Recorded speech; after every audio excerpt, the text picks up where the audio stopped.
బదులు ముగ్గురు కూర్చోడానికి ప్రయత్నం చేయండి. దయచేసి ఈరోజు పండుగ తిన్నాక ముగ్గురు కూర్చోండి. మీ బ్యాగులు మీ ఒళ్ళు పెట్టుకోండి. కొన్ని కూర్చుంటారు.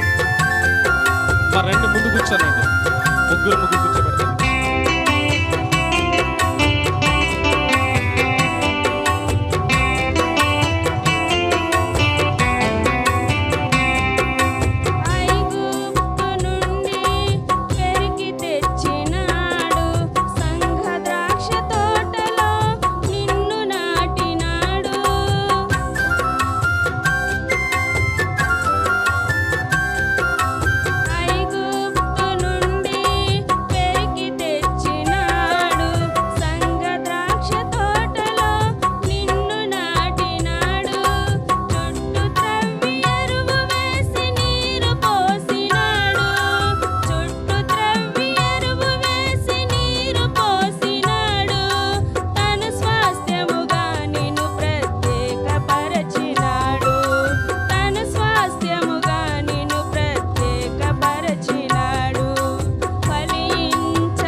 కన్న తండ్రి నా యేసుకు, నా ప్రాణ ప్రియుడు యేసయ్యకు.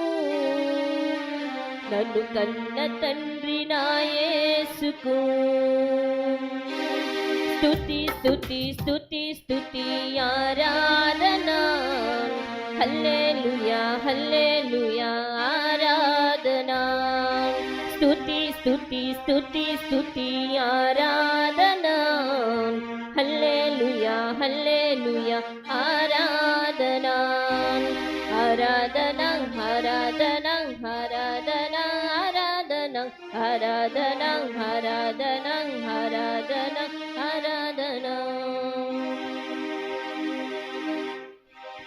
బలవంతుడా జయశీలుడా మృత్యుంజయుడా నా జీవనదాత. బలవంతుడా జయశీలుడా మృత్యుంజయుడా నా జీవనదాతం, ఉన్నవాడా అనువాడా నీకే స్తోత్రము. సృష్టికర్త సజీవుడా నీకే స్తోత్రము. ఉన్నవాడా అనువాడా నీకే స్తోత్రము. సృష్టికర్త సజీవుడా నీకే స్తోత్రము. స్తుతి చేయుట నాకు ఎంత శోభస్కరము.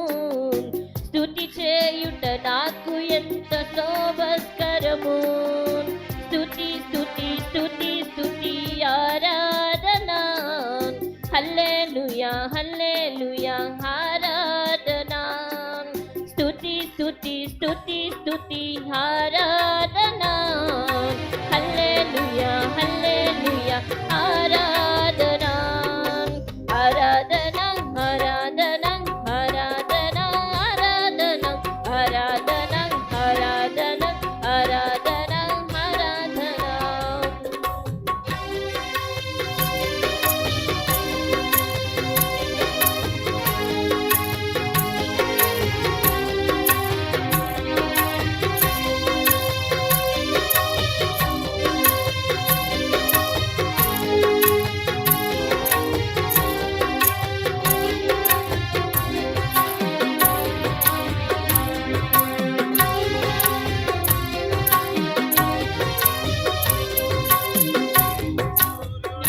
సూర్యుడా నిజమైన దేవుడా, శక్తిమంతుడా సర్వశక్తిమంతుడా.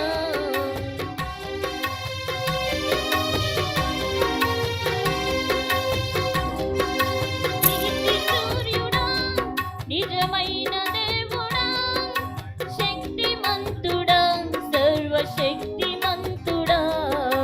నీవు తప్ప ఎవరు నాకు లేరయ్యా. నిన్ను తప్ప వేరే ఎవరి పూజింతునయా. నీవు తప్ప ఎవరు నాకు లేరయ్యా. నిన్ను తప్ప వేరే ఎవరి పూజింతునయా. నిత్యము నీ నామమునే స్తుతించెదను. నిత్యము నీ నామమునే స్తుతించెదను. స్తుతి స్తుతి స్తుతి స్తుతి ఆరాధన. హల్లెలూయా హల్లెలూయా ఆరాధన. స్తుతి స్తుతి స్తుతి స్తుతి ఆరాధన. హల్లెలూయా హల్లెలూయా ఆరాధన. ఆరాధన ఆరాధన ఆరాధన ఆరాధన ఆరాధన ఆరాధన ఆరాధన ఆరాధన. అన్ని వేళలా ఆత్మతో సత్యముతో ఆరాధింతును. ఆరాధన చేతును అన్ని వేళలా ఆత్మతో సత్యముతో ఆరాధింతును. నా ప్రాణ ప్రియుడు యేసయ్యకు, నన్ను కన్న తండ్రి నా యేసుకు. నా ప్రాణ ప్రియుడు యేసయ్యకు, నన్ను కన్న తండ్రి నా యేసుకు. స్తుతి స్తుతి స్తుతి స్తుతి ఆరాధన. హల్లెలూయా హల్లెలూయా ఆరాధన. స్తుతి స్తుతి స్తుతి స్తుతి ఆరాధన. హల్లెలూయా హల్లెలూయా ఆరాధన. ఆరాధన ఆరాధన ఆరాధన ఆరాధన ఆరాధన ఆరాధన ఆరాధన ఆరాధన. క్రీస్తునందు ప్రియమైన దేవుని బిడ్డలారా, త్రియేక దేవుని యొక్క నామములో మీ అందరికీ కూడా ఈ యొక్క సాయంకాలము మండల కాల ధ్యానంలో 3వ దినముల యొక్క శుభములు వందనాలు తెలియజేస్తున్నాను. అందరికీ వందనాలు. దేవుడు తన యొక్క మహాకృపను బట్టి ఇక 2025వ వత్సరపు మండల కాల ధ్యానాలలో మనల్ని నడిపిస్తున్నటువంటి రీతిలో ఈ యొక్క దినమున ఇవ్వబడినటువంటి ధ్యానాంశము ఏమిటి చెప్పండి అమ్మా. సార్వభౌమత్వము అనగా ఏమిటి? సార్వభౌమత్వము మనం చదువుకునేటటువంటి దినాలలో సోషల్ అనుకుంటా ఉంటుంది, యొక్క సార్వభౌమాధికారమును గురించి తెలియజేయబడతా ఉన్నది. అనగా ఇది పరిపూర్ణమైనటువంటి అధికారమును జ్ఞాపకం చేస్తూ ఉన్నది. అనగా దేవునికి ఉన్నటువంటి అధికారము, ఈ యొక్క సార్వభౌమాధికారము అనేటటువంటిది తండ్రి అయినటువంటి దేవుడు ఈ యొక్క సృష్టి మీద, ఈ సృష్టిలో ఉన్నటువంటి జీవరాశుల మీద, ఈ యొక్క జీవరాశులను పరిపాలిస్తూ ఉన్నటువంటి మానవుల మీద, ప్రతి ఒక్కరి మీద కూడా దేవుడు అధికారమును కలిగిన వాడై ఉన్నాడు అనేటటువంటి విషయమును ఈ యొక్క దిన లేఖన భాగము జ్ఞాపకం చేస్తూ ఉన్నది. ఆ అధికారము కలిగినటువంటి వారిని పిలుస్తూ ఉన్నారు కదా, రాజు. ఏమంటా ఉన్నారు? రాజు. ఈ యొక్క లోకములో అధికారి ఎవరైతే ఉన్నారో వారిని ఆ యొక్క పాలకులకు వచ్చి చూస్తూ ఉన్న రీతిలో, అదియే మనం చదివిన ఉత్తర ప్రత్యుత్తర లేఖన భాగము చాలా సుస్పష్టముగా జ్ఞాపకం చేస్తూ ఉన్నది. 145వ కీర్తన మొదటి నుంచి మనం చదివినటువంటి మాటలు కనుక చూస్తూ ఉన్నట్లయితే అక్కడ కీర్తనకారుడు పలుకుతూ ఉన్నాడు. ఈ యొక్క కీర్తన ఎవరిదయా అంటే దావీదు మహారాజు రచించినటువంటి కీర్తన. దావీదు మహారాజు రచించిన ఈ యొక్క కీర్తనలో ఆయనే పలుకుతా అంటూ ఉన్న మాటను మనం చూస్తూ ఉన్నట్లయితే, రాజవైన దేవా నిన్ను ఘనపరిచేదను. దావీదు ఎవరు? మహాచక్రవర్తి. ఆయనే అంటా ఉన్నాడు కదా, రాజు అయినటువంటి దేవా నిన్ను నేను ఘనపరిచేదను. అనగా ఈ యొక్క దావీదు ఏ విధముగా పలుకుతా ఉన్నాడు అనగా, అతనిలో ఉన్నటువంటి విధేయత, తగ్గింపు. నాకంటే కూడా దేవుడే గొప్పవాడు, నాకు ఈ యొక్క అధికారం ఇచ్చినటువంటి వాడు నా యొక్క దేవుడు, ఆయనే సార్వభౌమాధికారము కలిగినటువంటి వాడు అని తెలియచేస్తూ ఈ యొక్క కీర్తన ఆయన చక్కగా తెలియజేస్తున్నాడు. 21వ వాక్యము వరకును కూడా మీరు గనక ఇంటికి వెళ్ళిన తర్వాత ధ్యానం చేస్తే ఈ యొక్క ప్రతి వచనములో కూడా దేవుని స్తుతించటము, దేవుని ఘనపరచటము, ఆయనను మహిమపరచటము, లేక ఆయన యొక్క ఘనతను వర్ణించేటటువంటి విధానమును మనం చూస్తూ ఉన్నాం. ఈ 145వ కీర్తన అంతయు కూడా చూడండి. యొక్క కీర్తనలో మనం చూస్తూ ఉన్నటువంటి రీతిలో 13వ వాక్యంలో చెప్తా ఉన్నాడు, నీ రాజ్యము శాశ్వతమైనటువంటి రాజ్యము, నీ రాజ్య పరిపాలన తరతరములు కూడా నిలుచును. ఆయన యొక్క రాజ్యము శాశ్వతమైనటువంటి రాజ్యం. ఆ యొక్క రాజ్యములో ఆయన కలిగి ఉన్నాడు. ఈ యొక్క సార్వభౌమాధికారమును కలిగిన వాడై ఉన్నాడు. ఆయన కలిగినటువంటి యొక్క అధికారమును యొక్క దినమున నీకును నాకును కూడా అనుగ్రహింప చేయుట కొరకు ఆయన తన యొక్క ప్రియకుమారుడైనటువంటి యేసు ప్రభు వారిని యొక్క లోకములోనికి పంపింప చేసిన వాడై ఉన్నాడు. పంపించినటువంటి రీతిలో ఆయన మనకి ఏ అధికారం ఇస్తూ ఉన్నాడు అనగా, యోహాను సువార్త మొదటి అధ్యాయమునందు మనం గనక చూస్తూ ఉన్నట్లయితే అక్కడ రాయబడుతున్నటువంటి మాటలు, యోహాను సువార్త మొదటి అధ్యాయంలో ఈ యొక్క యోహాన్ గారు తెలియజేస్తున్నటువంటి మాటలు 12వ వాక్యంలో చెప్తా ఉన్నాడు, తన్ను ఎందరైతే అంగీకరించిరో వారికందరికీ, అనగా తన నామమందు విశ్వాసం ఉంచిన వారికి దేవుని పిల్లలు అగుటకు ఆయన ఏ అధికారం ఇస్తూ ఉన్నాడట? దేవుని పిల్లలు అయ్యేటటువంటి అధికారమును ఇస్తూ ఉన్నాడు. అధికారం ఎవరిస్తారా అంటే, అధికారం కలిగినటువంటి వాడే అధికారమును అనుగ్రహింపచేసేటటువంటి వాడే ఉన్నాడు. దేవుని యొక్క పిల్లలు అయ్యేటటువంటి అధికారం ఇచ్చిన రీతిలో నీవు నేను కూడా ఆయన యొక్క బిడలముగా మార్చబడట కొరకు, అనగా పిల్లలుగా అధికారం ఇచ్చినటువంటి రీతిలో యేసు ప్రభువు చెప్పిన మాట ఏమిటి అనగా, పరలోక రాజ్యం ఎలాంటి వారిదే అనగా చిన్న బిడ్డలను ఆహ్వానించుకొని వారిని చేరదీసి అంటా ఉన్నాడు కదా, ఇలాంటి వారిదే పరలోక రాజ్యం. మీరు మార్పు నొందిన బిడ్డల వంటి వారైతేనే తప్ప దేవుని యొక్క రాజ్యములో ప్రవేశింపలేరు. ఆయన యొక్క రాజ్యము శాశ్వతమైనటువంటి రాజ్యము. ఆ రాజ్యములో నీవు నేను ప్రవేశించే వారముగా ఉండాలి అంటే పిల్లల వంటి స్వభావమును కలిగి ఉండాలి. ఆ స్వభావాన్ని కలిగి ఉండట కొరకు ఆయన ఇస్తున్నటువంటి నిర్దేశకత ఏమిటనగా, తండ్రి అయినటువంటి దేవుణ్ణి అంగీకరించాలి. ఏ విధముగా అంగీకరించాలి అనగా, ఆయన యొక్క అధికారమునకు నీవు ఒప్పుకోవాలి. ఆయన నీ యొక్క దేవుడై ఉన్నాడు అని నీవు ఒప్పుకోవాలి. ఆయన నీ యొక్క రాజు అని నీవు ఒప్పుకోవాలి. ఆయన నిన్ను పరిపాలించేటటువంటి పాలకుడు అని నీవు ఒప్పుకోవాలి. ఆయన యొక్క అధికారము క్రింద నీవు లోబడినటువంటి వానిగా నీవు ఉండాలి. ఆ అధికారము కింద లోబడకపోతే ఆయన నిన్ను నన్ను కూడా ఎక్కడికి తీసుకొని పోతాడో, ఏమి చేస్తాడో ఈ యొక్క దిన స్వార్థ పాఠ్యభాగంలో తెలియజేయబడతా ఉన్నది. చూడండి, చదివినటువంటి లేఖన భాగములను మనం చూస్తూ ఉన్నాం. ఈ యొక్క లోకాసువార్త చదివినటువంటి లేఖన భాగములలోని 19వ అధ్యాయమునందు 15వ వాక్యములో మనం చూస్తూ ఉంటే 14వ వచనము, అయితే అతని పట్టణస్థులు అతని ద్వేషించి, ఇతడు మమ్ము నేలుట మాకిష్టము లేదు అని అతనికి ఏం చేస్తూ ఉన్నారట? రాయభారము పంపిస్తూ ఉన్నారు. ఎవరికి పంపిస్తూ ఉన్నారు? మనం చదివినటువంటి యొక్క సందర్భాన్ని జ్ఞాపకం చేసుకుంటూ ఉన్నట్లయితే, యేసు ప్రభు వారు ఎరుకో మార్గం గుండా వెళుతున్నటువంటి రీతిలో ఆయన ఎరుకో పట్టణంలో ప్రవేశించి దాని గుండగా వెళ్తూ ఉండగా అక్కడ యేసు ప్రభు వారి దగ్గరికి ఒక వ్యక్తి వచ్చాడు. ఎందుకు వచ్చాడంటే యేసు ఎవరో చూడాలి అనేటటువంటి రీతిలో వచ్చాడు.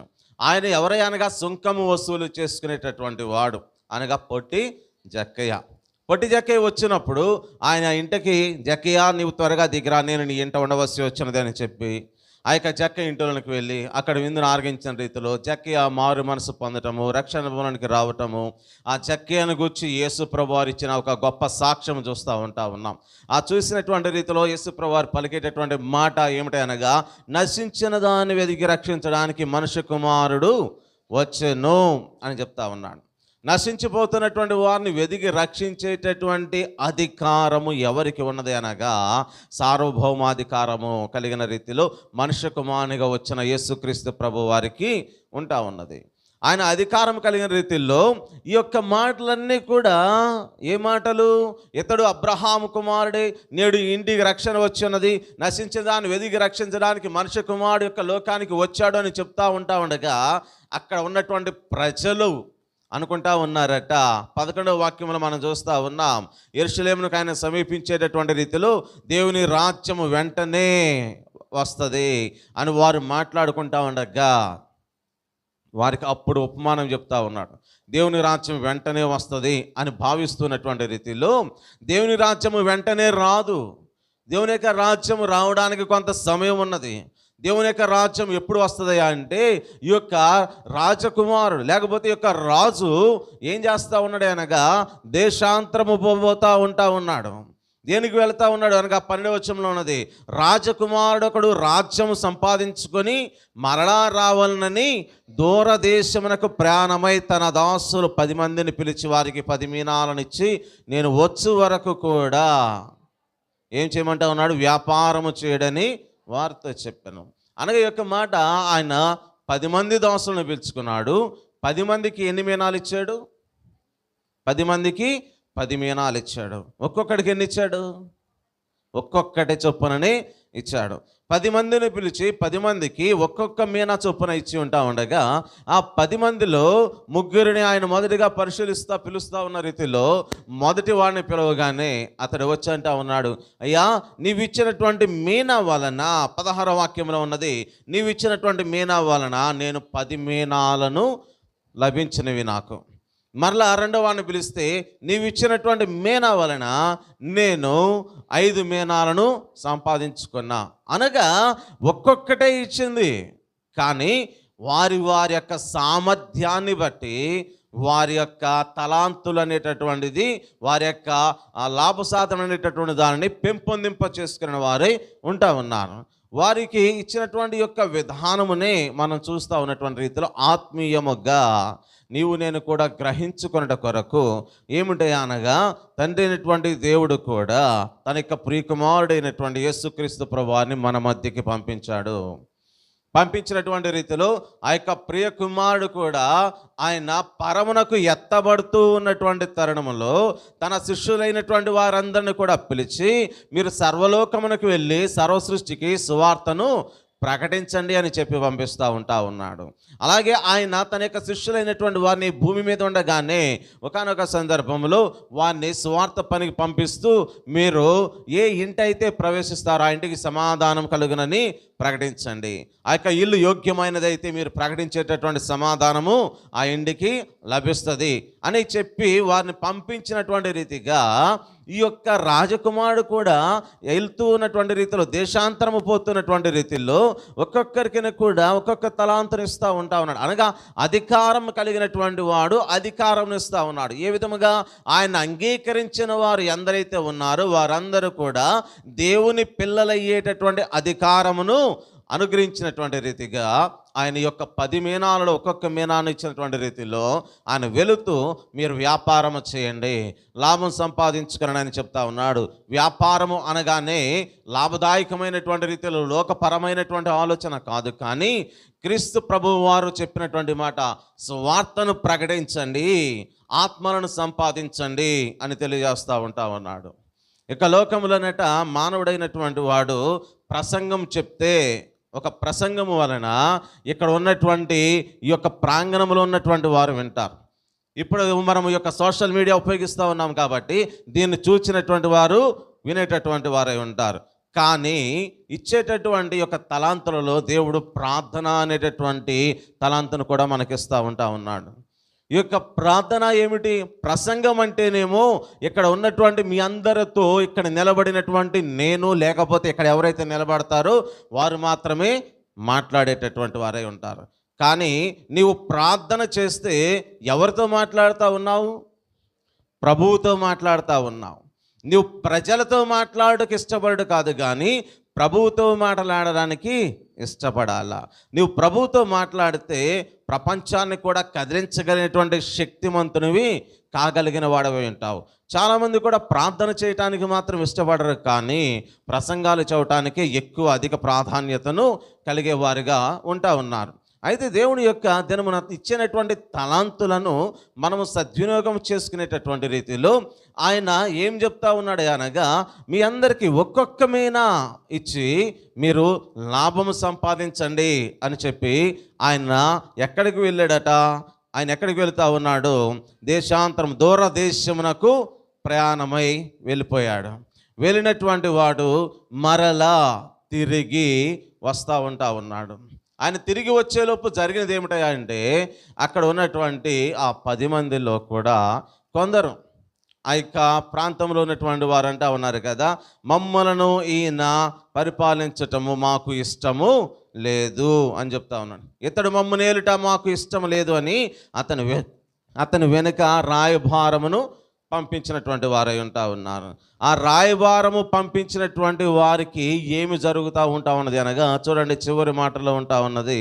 ఆయన మరలా చెప్తా ఉన్నాడు, ఎవరైతే ఆయన్ని ఏలటం ఇష్టం లేదు అని ఆయన దగ్గరికి వర్తమానము పంపిన వాడై ఉన్నారో వారందరినీ కూడా ఆయన శిక్షించేటటువంటి వాడై ఉన్నాడు. ప్రియమైన వారులారా, ఇక లేఖన భాగాలు మనం చూస్తూ ఉన్నటువంటి రీతిలో ఈ యొక్క సువార్తలునే రాయబడుతూ ఉన్నవి కదా. ఆ యొక్క లేఖనాలను మనం చూస్తూ ఉన్నాం. ఎవరైతే ఈ యొక్క మాటలను తిరస్కరించే వారిగా ఉన్నారో వారితో దేవుడు సెలవిచ్చేటటువంటి మాటలు 27వ వాక్యంలో రాయబడి ఉన్నది. మరియు నేను తమ్మును ఏలుటకు ఇష్టము లేని నా శత్రువులను ఇక్కడికి తీసుకుని వచ్చి నా ఎదుట సంహరించుడి అని చెప్తా ఉన్నాడు.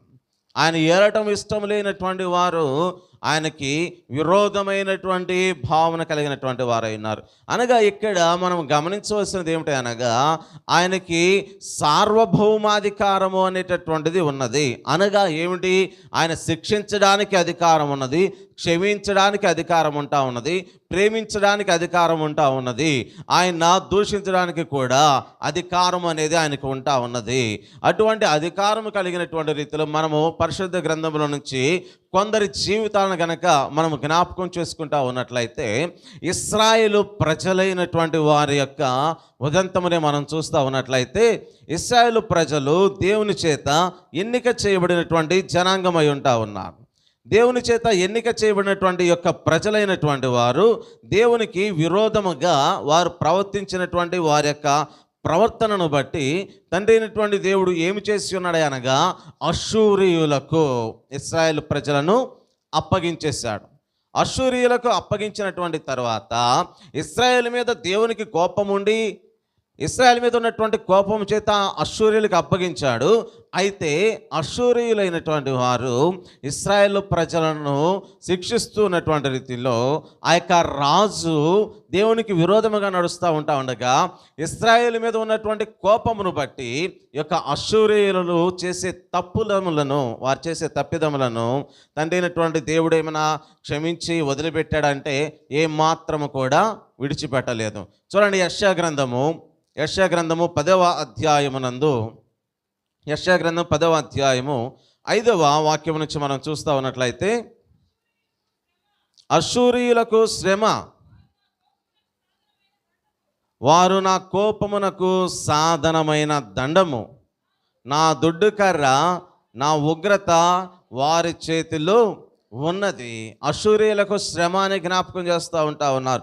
ఎందుకు వారికి శ్రమ అని తెలియజేస్తూ ఉన్నారు అనగా, ఈ యొక్క అష్షూరు యొక్క రాజు యొక్క హృదయము ఏ విధముగా ఉన్నది అనగా 12వ వాక్యములో ఉన్నది, కావున సియోను కొండ మీదను యెరూషలేము మీదను ప్రభు తన కార్యమంతయు నెరవేర్చిన తర్వాత నేను అష్షూరు రాజు యొక్క హృదయ గర్వము వలని ఫలములను బట్టి అతని కన్నుల అహంకారపు చూపులను బట్టి అతనిని శిక్షింతును అని అంటా ఉన్నాడు. ఇక అష్షూరు రాజు అనుకుంటా ఉన్నాడు, ఇశ్రాయేలు ప్రజలను దేవుడు వారికి అప్పగిస్తే బానిసలుగా అతడు గర్వించిన వాడై ఉన్నాడట. గర్వించినటువంటి రీతిలో అతడు పలుకుంటా ఉన్నాడు. అతడు 13వ వాక్యం నీకు చూస్తాం, నేను వివేకిని, నా యొక్క బాహుబలము చేత, నా యొక్క బుద్ధి బలము చేత నా యొక్క జనముల యొక్క సరిహద్దులను మార్చి వారి యొక్క ఖజానాలను దోచుకున్నానన్నటువంటి రీతిలో అష్షూరు రాజు అనుకుంటా ఉన్నాడు. కానీ దేవుడు శిక్షించడానికి ఆయన అధికారం కలిగి ఉన్నాడు, క్షమించడానికి కూడా అధికారం కలిగి ఉన్నాడు. తన యొక్క ప్రజలైనటువంటి ఇశ్రాయేలీలు దేవునికి విరోధముగా నడిస్తే వారిని బానిసలుగా అష్షూరు రాజునకు అప్పగించేశాడు. అయితే ఆ యొక్క అష్షూరు రాజు తను అనుకున్నటువంటి తన యొక్క హృదయ గర్వము చేత నిండి ఉన్నటువంటి రీతిలో తండ్రి అయినటువంటి దేవుడు అంటా ఉన్నాడు కదా, అతని యొక్క స్థితిని జ్ఞాపకం చేస్తూ ఉన్నాడు. అతనిని ఎట్లా అంటే బహుగా శిక్షిస్తానన్నటువంటి రీతిలో తండ్రి అయినటువంటి దేవుడు యొక్క లేఖన భాగాల ద్వారా జ్ఞాపకం చేస్తూ ఉన్నాడు. ప్రియమైన వారులారా, చూడండి 14వ వాక్యంలో కూడా మనం చూస్తూ ఉండగా, పక్షి గూటిలో ఒకడు చెయ్యి వేసినట్టు జనుల ఆస్తి నా చేత చిక్కెను, ఒకడు మిగుల విడవబడిన గుడ్లను ఏరుకొనినప్పుడు రెక్కలను ఆడించుదైనను నోరు తెరచునది అయినను కిచకిచలాడునది అయినను లేకపోవునట్లు నిరభ్యంతరముగా నేను సర్వలోకమును ఏం చేస్తా ఉన్నాడట, సర్వలోకాన్ని ఏరుకుంటా ఉన్నా అనగా అతని యొక్క హృదయపు గర్వము కనబడతా ఉన్నది. అష్షూరు రాజు యొక్క హృదయపు గర్వము. దేవుడు ఇశ్రాయేలును అప్పగించాడు వారికి. ఇశ్రాయేలు ప్రజల మీద ఉన్నటువంటి కోపము చేత దేవుడే ఈ యొక్క అష్షూరు రాజునకు ఇశ్రాయేలును అప్పగించేస్తూ ఉండగా అతడు మాత్రము గర్వించినటువంటి వాడై ఉండి సర్వలోకమును కూడా ఏరుకుంటా ఉన్నా. ఎట్లాగనగా నా యొక్క బాహుబలము చేత, నా బుద్ధి చేత, నా వివేకము చేత అని అనుకుంటా ఉన్నాడు. చివరికి తన యొక్క పరిస్థితిని మీరు కనుక చివరి చూస్తూ ఉన్నట్లయితే అతనికి తండ్రిని దేవుడు చెప్తా ఉన్నాడు కదా, అగ్ని జ్వాలల కొరివి కట్టెను ఆ యొక్క రాజునకు అంటజేస్తానన్నటువంటి రీతిలో పలుకుతూ ఉన్నాడు. అలాగనే యోధా జనాంగం యొక్క స్థితిని కూడా, యోధా ప్రజలైనటువంటి వారు దేవునికి విరోధముగా నడిచినటువంటి రీతిలో యోధా ప్రజలను ఎవరికి అప్పగించాడు? బబులోను రాజునకు అప్పగిస్తూ ఉన్నాడు. ఆ బబులోను రాజు కూడా అనుకుంటా ఉన్నాడు కదా, ఆ బబులోను రాజు పలికినటువంటి మాటలు మనం చూస్తూ ఉన్నట్లయితే, ఈ యొక్క మహానగరము, ఈ యొక్క పట్టణము నా యొక్క ఘనత, నా యొక్క బలశౌర్యముల వలన నేను సంపాదించుకున్నదే అని అతడు విర్రవీగినటువంటి రీతిలో దేవుని యొక్క వాక్కు వస్తూ ఉన్నది. అతని యొక్క గర్వం అనేటటువంటిది అణచబడతా ఉన్నది.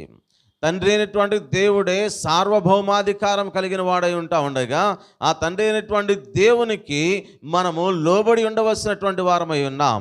దేవుని యొక్క చిత్తానికి అప్పగించుకొనవలసినటువంటి వారమై ఉన్నాము. కానీ దేవుని యొక్క చిత్తానికి వ్యతిరేకముగా నా యొక్క బలము, నా యొక్క ఘనము, నా యొక్క ధన సంపదలు అని కనుక పలికితే ప్రియమైన వారులారా, దేవుడు ఏమాత్రమును కూడా మనల్ని కనికరించేటటువంటి దేవుడు, క్షమించేటటువంటి దేవుడు కాదు అనే విషయాన్ని జ్ఞాపకం చేస్తూ ఉన్నాం. ప్రతి వ్యక్తి కూడా ఈ యొక్క లోకములో గర్వము అనేటటువంటి విధానమును పాటించేవాడై ఉన్నాడు. ఏ విధముగా? తనకున్నటువంటి అందమును బట్టి, తనకున్నటువంటి బలమును బట్టి, తనకున్న అధికారమును బట్టి, తనకున్నటువంటి సిరి సంపదను బట్టి, జ్ఞానమును బట్టి విర్రవీగేవాడుగా ఉన్నాడు. లేఖనాల్లోనే రాయబడి ఉంటుంది. ఏమిటి అనగా, నీ విద్య నిన్ను చెరిపివేసెను అంటే రాయబడి ఉన్నది. నీకున్నటువంటి జ్ఞానమే నిన్ను చెరిపివేస్తూ ఉన్నది. గర్వము అనేటటువంటిది దేవుడు ఏమాత్రమును కూడా సహించడు. ఈ యొక్క గర్వమే మొట్టమొదటి పాపము అని జ్ఞాపకం చేస్తూ ఉన్నా. ఏ విధముగా దేవుడు సహించనటువంటి పాపము, మొట్టమొదటి పాపము గర్వమే. ఏ విధముగా? దేవుని కంటే కూడా ఎత్తైనటువంటి స్థలంలో ఉండాలి అని అనుకుంటా ఉన్నాడు. ఆకాశము నుండి నేలకు పడద్రోయబడిన వాడై ఉన్నాడు. ఈ యొక్క గర్వాన్ని దేవుడు ఏ మాత్రము కూడా క్షమించేటటువంటి దేవుడు కాడు. గర్వం వెంబడి వచ్చేటటువంటిది నాశనమై ఉన్నది. ఈ యొక్క దేవుడు అధికారం కలిగినటువంటి వాడై ఉన్నటువంటి రీతిలో యోబు గ్రంథకర్త పలుకుతా ఉన్నాడు. చూడండి, 42వ అధ్యాయము, యోబు గ్రంథం 42వ అధ్యాయము 2వ వాక్యము. నీవు సమస్త క్రియలను చేయగలవనియు, నీవు ఉద్దేశించినది ఏదియు నిష్ఫలము కానేరదనియు నేనిప్పుడు తెలుసుకొంటిని అంటా ఉన్నాడు. ఏమిటట? దేవుని యొక్క ఉద్దేశములు అనేటటువంటివి ఏది కూడా నిష్ప్రయోజనము, నిష్ఫలము కావు అని తెలియజేస్తా ఉన్నాడు. ఆయన సమస్త క్రియలను కూడా చేయగలిగినటువంటి వాడు కనుకనే ఆయన సార్వభౌమాధికారమును కలిగి ఉన్నాడు. ఆయన యొక్క లోకంలో సమస్త క్రియలు అనగా నీవు నేను చేయాలనుకున్నటువంటివి చేయలేమేమో, కానీ దేవుడు అనుకున్నటువంటి కార్యములు మాత్రము ఖచ్చితముగా చేయగలిగినటువంటి వాడై ఉన్నాడు. నినివే పట్టణంలోకి పొమ్మని యోనాకు సెలవిస్తే యోనా వెళ్ళనన్నాడు. కానీ దేవుని యొక్క ఉద్దేశము, నినివే పట్టణము పాపములో పట్టబడి ఉన్నది, ఆ పట్టణముకు దుర్గతి కలగబోతా ఉన్నది. వారికి గనక సువార్తను ప్రకటిస్తే వారు మారు మనసు పొందుతారు, వారిని హెచ్చరిస్తే వారు బుద్ధి తెచ్చుకుంటారు, వారిని గద్దిస్తే వారు లోబడతారు అని దేవుని యొక్క ఉద్దేశం అయ్యుండి దేవుడు నినివే పట్టణమునకు యోనాను వెళ్ళమని చెప్తే, దేవుని యొక్క ఉద్దేశమునకు వ్యతిరేకముగా యోనా దేవుని యొక్క సన్నిధి నుంచి పారిపోతూ ఉన్నాడు. దేవుడు విడిచిపెట్టాడా? సమస్త కార్యములు కూడా దేవుని వలన జరుగుతూ ఉన్నవి. సమస్త క్రియలు కూడా దేవుడు చేయగలిగినటువంటి వాడై ఉన్నాడు. ఆ యొక్క యోనాన్ని ఏం చేశాడు అనగా, బుద్ధి వచ్చేటట్లుగా, అతనిలో మార్పు వచ్చేటట్లుగా దేవుడు చేయాలి అనుకున్నటువంటి పనిని చేపించిన వాడై ఉన్నాడు. ఈ యొక్క లోకంలో యోనా అనుకొనవచ్చు ఏమని అంటే, నేను వెళ్ళకపోతే ఎక్కడికి? నినివే పట్టణానికి నేను వెళ్ళకపోతే వారికి యొక్క దినాన రక్షణ ఉండేది కాదు అని. అటువంటి రీతిలోనే మానవుడు గర్విస్తూ ఉన్నాడు. నేను ప్రకటించకపోతే, నేను పాడకపోతే, నేను ప్రార్థించకపోతే, నేను పలహారం ఇయ్యకపోతే, నేను గుప్పిలు విప్పకపోతే అన్నటువంటి రీతిలో నేను అనేటటువంటి గర్వము చేత మానవుడు యొక్క దినాన ఉన్నాడు. ఆ గర్వాన్ని అనగద్రొక్కగలిగినటువంటి అధికారము కలిగినటువంటి వాడు సర్వశక్తిమంతుడైనటువంటి దేవుడు. ప్రియమైన వారులారా, నేను అనేటటువంటి తత్వాన్ని తొలగింప చేసుకునేటటువంటి విధానంలో మానవుడు ఉండాలి అని జ్ఞాపకం చేస్తూ ఉన్నాడు. అందుకే నిన్ను వలె నీ పొరుగు వారిని ప్రేమించు అని తెలియజేస్తూ ఉన్నాడు. ఆయన సమస్త క్రియలను చేయగలిగినటువంటి వాడు. ఆయన యొక్క ఉద్దేశములు ఏది కూడా నిష్ప్రయోజనము, నిష్ఫలము కాదు. ఆయన పంపించాడు, యోనాని ప్రకటింపజేశాడు. ఆయన యొక్క ఉద్దేశము వారు మార్చబడతారు, వారు రక్షింపబడతారు అని దేవుని యొక్క ఉద్దేశమై ఉండగా నినివే పట్టణంలో ఉన్న 1,20,000 మంది మారు మనసు పొంది పశ్చాత్తాపము చేత రక్షణలోనికి వచ్చిన వారై ఉన్నారు. ప్రియమైన వాళ్ళారా, అలాగనే మనం చూస్తూ ఉన్నట్లయితే ఈ యొక్క లేఖనాలను దానియేలు గ్రంథము 4వ అధ్యాయమునందు 35వ వాక్యములో, దానియేలు గ్రంథము 4వ అధ్యాయము 35వ వచనం మనం చూస్తూ ఉన్నట్లయితే, భూనివాసులందరూ ఆయన దృష్టికి ఎన్నికకు రానివారు, ఆయన పరలోక సేనా ఎడలను భూనివాసుల ఎడలను ఎట్లాగట తన చిత్తము చొప్పున జరిగించువాడు. ఆయన చేయి పట్టుకొని నీవేమీ చేయుచున్నావని ఆయనతో చెప్పుటకు ఎవడు సమర్థుడు కాడు. తన యొక్క చిత్తాన్ని ఆయన జరిగించేటటువంటి వాడై ఉన్నాడు. ఆయన యొక్క చిత్తము నెరవేర్చడానికి యేసుప్రభువారి యొక్క లోకములకు వచ్చి అంటా ఉన్నాడు కదా, తండ్రి నీ చిత్తము అయితే ఈ గిన్నె నా యొద్ద నుండి తొలగించయ్య అన్నాడు. కానీ ఈ గిన్నె తొలగించు అని చెప్పాల. ఆయన చేయి పట్టుకొని పేతురు అంటా ఉన్నాడు కదా, ప్రభువా ఇది నీకు దూరం అవునుగాక అని ఆపాడు. కానీ యేసుప్రభువారు మాత్రము ఆయనకు అప్పగించుకున్నాడు. నా చిత్తము కాదయ్యా, నా ఇష్టము కాదు, నీ చిత్తమైతే ఈ గిన్నె నా యొద్ద నుంచి తొలగించు అంటూ. యేసుప్రభువారికి అధికారము లేదా? మనుష్య కుమారుడికి యొక్క లోకంలోనికి వచ్చినటువంటి రీతిలో ఆయనకి సమస్తము మీద అధికారమును దేవుడు అనుగ్రహించాడు. యోహాను సువార్త 10వ అధ్యాయంలో చూస్తూ ఉన్నట్లయితే అక్కడ రాయబడి ఉంటుంది కదా, ఆయన తన్ను తానే మరణమునకు అప్పగించుకుంటా ఉన్నా. నా ప్రాణం నేనే పెడతా ఉన్నా, మరలా దానిని తీసుకున్నట్లుగా పెడతా ఉన్నా. నా ప్రాణమును పెట్టడానికి నాకు అధికారం ఉన్నది, మరలా దాన్ని తీసుకోవటానికి కూడా నాకు అధికారము ఉన్నది అని జ్ఞాపకం చేస్తూ ఉన్నాడు. ఈ ప్రాణం నేను తీసుకున్నట్లుగానే పెడతా ఉన్నాను అని జ్ఞాపకం చేస్తూ ఉన్నాడు. అనగా అధికారము కలిగిన వాడై ఉన్నప్పటికీ కూడా ఆయన తగ్గింపుతో వచ్చిన వాడై ఉన్నాడు. ఫిలిప్పీ పత్రికలో మనం అనేక పర్యాలు చూస్తాం. ఎంతగా తగ్గించుకున్నాడు అనగా మనుష్యుని యొక్క పోలికగా పుట్టి దాసుని స్వరూపను దాల్చినటువంటి వాడై ఉంటా ఉన్నాడు. తను తానే రిక్తునిగా చేసుకున్నటువంటి వాడై ఉంటా ఉన్నాడు. రిక్తునిగా చేసుకున్నాడు. ఎవరి కోసమయ్యా అనగా ఈ యొక్క దినమున జ్ఞాపకం చేసుకుంటా ఉన్నాము కదా, మనము దేవుని పిల్లలము కావాలి, మనము దేవుని పిల్లలము కావాలి అని. ఆయనకున్నటువంటి అధికారము చొప్పున యొక్క దినాన నిన్ను నన్ను కూడా శిక్షించవచ్చు, నిన్ను నన్ను దండించవచ్చు, నిన్ను నన్ను శపించవచ్చు. అయితే ఆయన ఉద్దేశము ఏ ఒక్కడు నశించుట ఆయనకి ఇష్టము లేదు. నీవు దుర్మార్గుడు లేకపోతే దుష్టుడు నశించుట వలన ఆయన సంతోషించేటటువంటి వాడు కాదు. యెహెజ్కేలు గ్రంథంలో రాయబడి ఉంటా ఉన్నది, ఒకడు మారు మనసు పొందితేనే, అతడు మార్పు చెంది దేవుని సన్నిధికి వస్తేనే ఆయన ఆనందించేటటువంటి వాడే ఉంటా ఉన్నాడు. దుష్టుడు నశించుట వలన, దుర్మార్గుడు నశించుట వలన ఆయన సంతోషించేటటువంటి దేవుడు కానీ కాదు. ప్రేమైన వారులారా, ఈ యొక్క దినమున నీవు నేను నశించడానికి ఇష్టం లేదు కనుకనే ఆయన సార్వభౌమాధికారం కలిగిన వాడై ఉన్నప్పటికీ కూడా ఈ యొక్క దినమున ఈ యొక్క మేనాల యొక్క ఉపమానమును జ్ఞాపకం చేస్తూ మీ అందరికీ కూడా తలాంతులు ఇచ్చినటువంటి రీతిలో ఒక్కొక్కడికి ఒక్కొక్క మేనా ఇచ్చి ఆయన ఆత్మలు సంపాదించమంటా ఉన్నాడు. లేకపోతే నీలో ఉన్నటువంటి గుణగణములను పెంపొందింప చేసుకోమంటా ఉన్నాడు. మనం ఏమిటి ఆత్మవరాలు చూస్తూ ఉన్నట్లయితే ప్రేమ, సంతోషము, సమాధానము, దీర్ఘశాంతము, దయాలత్వము, ఆశ నిగ్రహం అని చెప్పుకుంటూ వెళ్ళిపోతున్నటువంటి రీతిలో మనలో లేనటువంటి దానిని మనము సంపాదించుకోవాలి. నీలో ప్రేమ అనేటటువంటిది లేదా, ప్రేమను సంపాదించుకో. నీలో ఆశ నిగ్రహం లేదా, ఆశ నిగ్రహం సంపాదించుకో. నీకు సమాధానం లేదా, సమాధానం సంపాదింప చేసుకో. నీ యొక్క జీవితంలో నీవు దేనినైతే లేదు అని భావిస్తూ ఉంటా ఉన్నావో యొక్క ఆత్మీయ ఫలాలు ఫలించే రీతిలో వాటిని నీవు సంపాదించుకునేవి ఆయన ఎదుట నీవు నిలబడితే అప్పుడు ఆయన అంటాడు కదా, బలా నమ్మకమైనటువంటి మంచి దాసుడా అని పిలిచేటటువంటి వాడై ఉంటా ఉన్నాడు. ఆయన యొక్క చిత్తమును కాదు అని జరిగించుట ఎవరు కూడా చేయలేనటువంటి వారని యొక్క దానియేలు గ్రంథము తెలియజేస్తూ ఉంటా ఉన్నది. అలాగే యెషయా గ్రంథము 46వ అధ్యాయమునందు 10వ వాక్యమును కూడా రాయబడతా ఉన్నది కదా.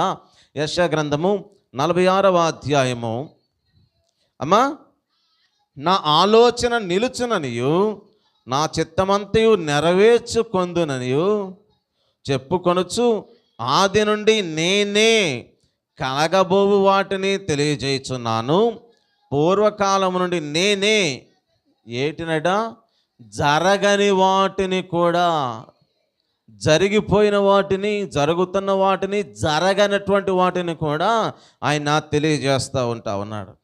ఎట్లా తెలియజేస్తూ ఉంటా ఉన్నాడు? నా ఆలోచన నిలుచుననియు నా చిత్తమంతయు నెరవేర్చుకొనేదననియు చెప్పుకొనొచ్చు ఆది నుండి నేనే కలగబో వాటిని తెలియజేస్తూ ఉంటా ఉన్నా. పూర్వకాలం నుండి నేనే ఇంకా జరగని వాటిని కూడా తెలియజేస్తూ ఉంటా ఉన్నా. ఇప్పుడు ఈ యొక్క దినమున నీ బ్రతుకులో ఏమి జరుగుతూ ఉన్నదో, ఏమి జరగబోతా ఉన్నదో కూడా దేవుడు తెలియజేస్తూ ఉంటా ఉన్నాడు. నీవు ఆలోచన చేస్తే ఈ యొక్క దినమున నీ యొక్క మరణము నీకు వచ్చినప్పుడు నీవు ఎక్కడ ఉంటావో నీకు తెలుసు. ఈ యొక్క దినమున నీవు మరణిస్తే నీవు ఎక్కడికి పోతావో నీకు తెలుసు. జ్ఞాపకం చేసుకో ప్రేమే నా దేవుని బిడ్డ. ఈ యొక్క దినముని యొక్క మండలకాల ధ్యానం అనేటటువంటిది నీ యొక్క జీవితంలో దేవుడు ఒక మేనావలే నీకు అనుగ్రహించి ఉంటా ఉండగా, అనేక మండలకాల ధ్యానాలు నీకు అప్పగించినప్పటికీ, అనేక సువార్తలు ప్రకటించబడుతున్నప్పటికీ కూడా మార్పు చెందనటువంటి చివరి ఒక మేనా తీసుకున్నటువంటి వాని వల్లే నీ యొక్క బ్రతుకులో నీవు ఎట్లా సోమరి వలె ఉంటా ఉన్నావేమో, నువ్వు నిందించేటటువంటి వాని వలె ఉంటా ఉన్నావేమో, నువ్వు సాకులు చెప్పేటటువంటి వాని వలె ఉంటా ఉన్నావేమో. యొక్క దినమున జ్ఞాపకం చేసుకో. దేవుడు నీకు ఇచ్చినటువంటి యొక్క మండలకాల ధ్యానము ఎందుకొరకు? నీవు మార్పు చెందాలి, నీవు దేవునికి దగ్గర అవ్వాలి, నీవు దేవునితో సహవాసమును కలిగి ఉండాలి, నీ యొక్క క్రియలను సరిచేసుకోవాలి. నీ యొక్క జీవితంలో దేవుడిచ్చేటటువంటి గొప్ప బహుమతి దేవుని యొక్క బిడలముగా మనం మరల్చబడాలి అని ఈ యొక్క గొప్ప తరుణమును దేవుడు అనుగ్రహిస్తూ ఉంటా ఉండగా, ఆయన అధికారం కలిగిన వాడైనప్పటికీ నా జీవితంలో అధికారం ఆయన చలాయింప చేయక, ఆయన ఇంకను కూడా నిరీక్షణతో నన్ను కూడా ఆహ్వానిస్తూ ఉంటూ ఉండగా, ఆయన అంగీకరించకుండా, ఆయన యందు విశ్వాసం ఉంచకుండా, ఆయన యొక్క బిడలముగా ఉండక మనము యొక్క లోకముల అపవాది యొక్క బిడలముగానే ఉంటా ఉన్నామేమో జ్ఞాపకం చేసుకోవాలి. ఈ యొక్క యోహాను సువార్తలో చదివినటువంటి మాట 1వ అధ్యాయం 12వ వచనంలో, తన్ను ఎందరూ అంగీకరించిన వారికి అందరికీ, అనగా తన నామమందు విశ్వాసం ఉంచిన వారికి దేవుని పిల్లలగుటకు ఆయన అధికారము అనుగ్రహించాడు. సార్వభౌమాధికారం కలిగినటువంటి దేవుడు యొక్క అధికారమును ఇస్తూ ఉంటా ఉండగా ఆ అధికారమును పోగొట్టుకుంటా ఉన్నా. తప్పిపోయిన కుమారుని వలె పందుల పొట్టు తినేటటువంటి రీతిలో ఉంటా ఉన్నాం. తిరిగి రాకపోతావా అన్నటువంటి రీతిలో ఎదురు చూస్తూ ఉంటా ఉన్నాడు. ఆయన దగ్గరికి నీవు రావాలని కనిపెడతా ఉంటా ఉన్నాడు. ఆయన ఇంకా కూడా సమయం ఇస్తూ ఉంటా ఉన్నాడు. విడిచిపెట్టలా, పోయేవులే తప్పిపోయేవులని వదిలిపెట్టలా. ఆయన తప్పిపోయినటువంటి గొర్రెను వెతికాడు. ఆయన పోగొట్టుకుని నాణ్యమును వెతికిన వాడే ఉన్నాడు. పోగొట్టుకున్నటువంటి కుమారుని కోసం నిరీక్షిస్తూ ఎదురు చూస్తున్నటువంటి వాడే ఉంటా ఉన్నాడు. మరి నీవు ఆయన దగ్గరికి రాగలుగుతూ ఉన్నావా? ఆయన వైపు చూడగలుగుతూ ఉంటూ ఉన్నావా? నీవు ఆయనకు అధికారమునకు ఒప్పుకునేటటువంటి వానిగా ఉంటా ఉన్నావా లేదా? ఇక దినమున జ్ఞాపకం చేసుకోవాలి ప్రియమైన దేవుని బిడ్డలారా. రోమాపత్రిక 8వ అధ్యాయం 14వ వాక్యంలో రాయబడిన మాటలు చూస్తూ ఉన్నట్లయితే, రోమాపత్రిక 8వ అధ్యాయము 14వ వచనము, దేవుని ఆత్మచేత ఎందరు నడిపింపబడుదురో, ఎవరట? వారందరూ ఆత్మచేత నడిపింపబడిన వారు దేవుని కుమారులు. నీవు నేను దేవుని పిల్లలుగా అవ్వాలి అని ఆయన పిలుస్తూ ఉన్నాడు. దేవుని యొక్క కుమారులుగా ఉండాలని ఆయన ఎదురు చూస్తూ ఉన్నాడు.